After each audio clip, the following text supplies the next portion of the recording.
जिस बेटे को चोर समझकर पिता ने घर से धक्के मारकर निकाल दिया था, 15 साल बाद वही बेटा जब 50 गाड़ियों के काफिले और पुलिस फोर्स के साथ अपने बूढ़े बाप के सामने आया तो पूरे गांव की रूह कांप गई।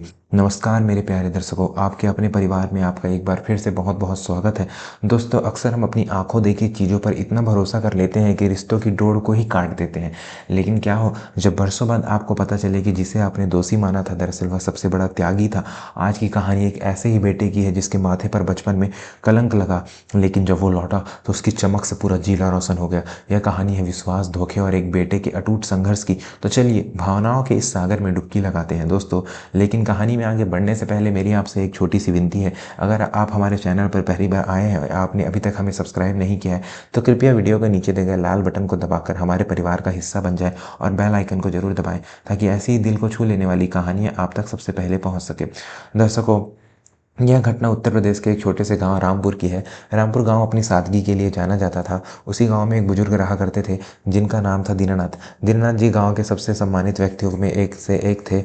वे पेशे से एक सेवानिवृत्त अध्यापक थे और पूरा गांव उन्हें मास्टर जी कहकर बुलाता था। ईमानदारी उनकी रग रग में बसी थी। दीनानाथ जी का एक छोटा सा खुशहाल परिवार था। उनकी पत्नी सुमित्रा, उनका 12 साल का बेटा विजय और दीनानाथ जी के छोटे भाई यानी विजय के चाचा कमलकांत। कमलकांत दीनानाथ जी से उस उम्र में काफ़ी छोटा था और स्वभाव से बहुत ही चतुर और लालची था। लेकिन दीनानाथ जी ने उसे हमेशा अपने बेटे की तरह पाला था।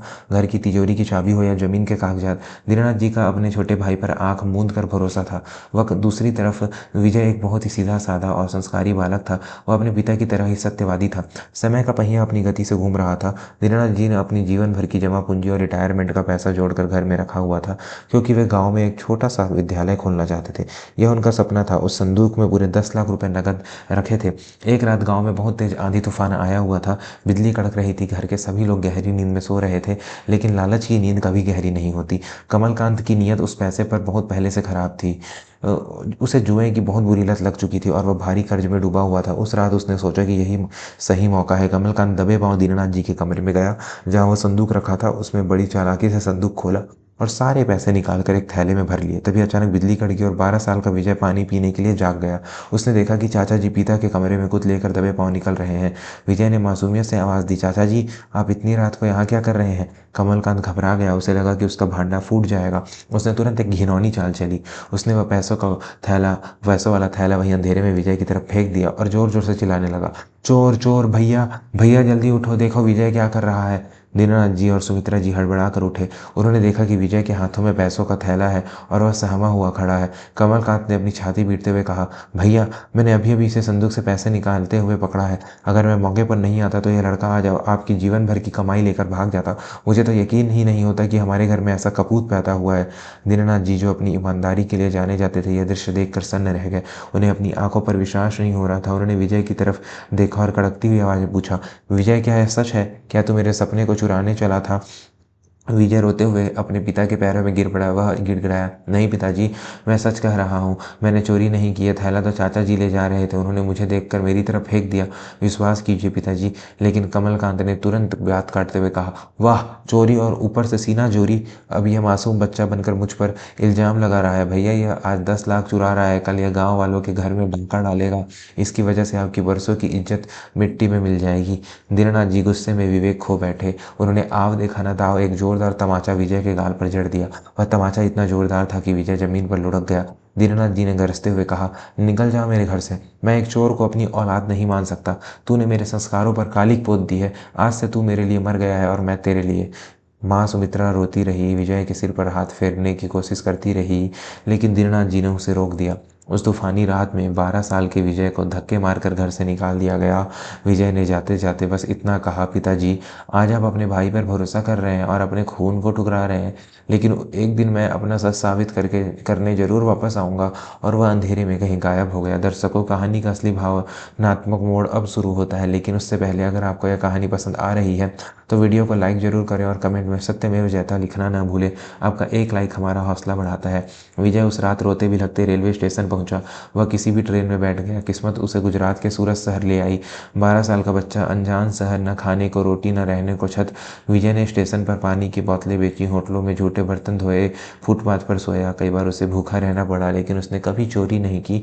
उसके पिता के संस्कार जो उसे घर से निकालते वक्त भी याद थे, उसने कभी नहीं छोड़े। वक्त गुजरता गया। विजय ने एक हीरा तराशने वाली फैक्ट्री में चपरासी की नौकरी की। वह दिन भर साहब लोगों को चाय पानी देता और रात को छिपकर कारीगरों को हीरा तराशते हुए देखता।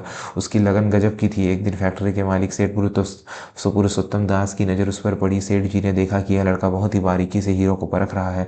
उन्होंने विजय को मौका दिया। विजय ने अपनी मेहनत, ईमानदारी और हुनर से दिन रात एक कर दिया और उसने हीरा व्यापार की हर बारीकियों को सीखा। सेठ पुरुषोत्तम दास की कोई संतान नहीं थी। विजय की ईमानदारी ने उनका दिल जीत लिया था। धीरे धीरे विजय उनका दाहिना हाथ बन गया। 15 साल बीत गए। वो छोटा सा विजय अब विजय प्रताप सिंह बन चुका था। सूरत के हीरा बाजार में उसका नाम इज्जत से लिया जाता था। वह करोड़ों का मालिक था, लेकिन उसका मन आज भी रामपुर गांव की उस तूफानी रात में अटका हुआ था। उधर रामपुर में दीनानाथ जी की हालत बहुत खराब हो चुकी थी। कमलकांत ने वह 10 लाख रुपए जुए में उड़ा दिए थे। इतना ही नहीं, उसने धोखे से दीनानाथ जी के घर के कागजात भी अपने नाम करवा लिए थे और उन्हें घर के एक छोटे से कोने में रहने पर मजबूर कर दिया था। दीनानाथ जी को अब समझ आ चुका था कि असली चोर कौन था, लेकिन अब बहुत देर हो चुकी थी। वे बीमार रहते थे और उनकी आंखों में की रोशनी भी अब धुंधलाने लगी थी। माँ सुमित्रा बेटे के गम में दिन रात रोती रहती थी। गाँव वाले भी कमलकांत की गुंडागर्दी से परेशान थे। एक दिन विजय को अपने सूत्रों से पता चला कि उसके गांव में उसके माता पिता की हालत बहुत दयनीय है और उसका चाचा पूरे गांव पर अपनी मनमानी चला रहा है। विजय ने तय किया कि अब वनवास खत्म करने का समय आ गया है। अगली सुबह रामपुर गांव के बाहर एक ऐसा नज़ारा दिखा जो किसी ने सपनों में भी नहीं सोचा था। धूल का गुबार उड़ाते हुए 50 काली गाड़ियों का एक लंबा काफिला गांव की कच्ची सड़क पर दाखिल हुआ। सबसे आगे पुलिस की गाड़ियां सायरन बजा रही थी, उसके पीछे विदेशी लग्जरी गाड़ियां और उसके साथ सुरक्षा कर्मियों की फौज। पूरा गांव अपने घरों से बाहर निकल आया। लोग अपनी छतों पर चढ़ गए। यही सोच रहे थे कि आज गांव में कौन सा मंत्री या राजा आ गया है। वह काफिला सीधा दीनानाथ जी के पुराने घर के सामने जाकर रुका। कमलकांत, जो अब खुद को गांव का मालिक समझता था, अकड़ते हुए बाहर आया। उसने सोचा कोई बड़ा अधिकारी आया होगा जिसे वह पैसे खिलाकर वापस भेज देगा। तभी बीच वाली सबसे शानदार गाड़ी का दरवाजा खुला। एक नौजवान जिसकी उम्र लगभग 27-28 साल होगी, महंगे सूट बूट में बाहर निकला। आंखों पर काला चश्मा, चेहरे पर एक गजब का तेज और चाल में शेर जैसी गंभीरता। यह कोई और नहीं, विजय था। उसके साथ 10 बॉडीगार्ड्स थे जिन्होंने तुरंत घेरा बना लिया। विजय सीधा उस टूटे हुए मकान की तरफ बढ़ा जहां उसके बूढ़े माता पिता बैठे थे। दीनानाथ जी खांस रहे थे और सुमित्रा जी उन्हें पानी पिला रही थी। विजय ने अपना चश्मा उतारा और घुटने के बल उनके सामने बैठ गया। उसकी आंखों में आंसुओं से धारा बह निकली। उसने कांपती आवाज में कहा, पिताजी, माँ, मैं आ गया हूँ, आपका विजय आ गया है। सुमित्रा जी ने जैसे ही आवाज़ सुनी, उनके हाथ से पानी का लोटा छूट गया। दीनानाथ जी ने अपनी धुंधली आंखों को मसलते हुए कांपते हाथों से विजय का चेहरा टटोला। विजय, मेरा बेटा, तू जिंदा है? कमलकांत यह देखकर घबरा गया। वह चिल्लाया, अरे यह तो वही चोर है जो 15 साल पहले पैसे चुरा कर भागा था। इसे पकड़ो, पुलिस साहब, इसे गिरफ्तार करो, यह भगोड़ा है। विजय खड़ा हुआ। उसने अपनी जेब से एक पेन ड्राइव निकाली और पास खड़े पुलिस कमिश्नर को दी।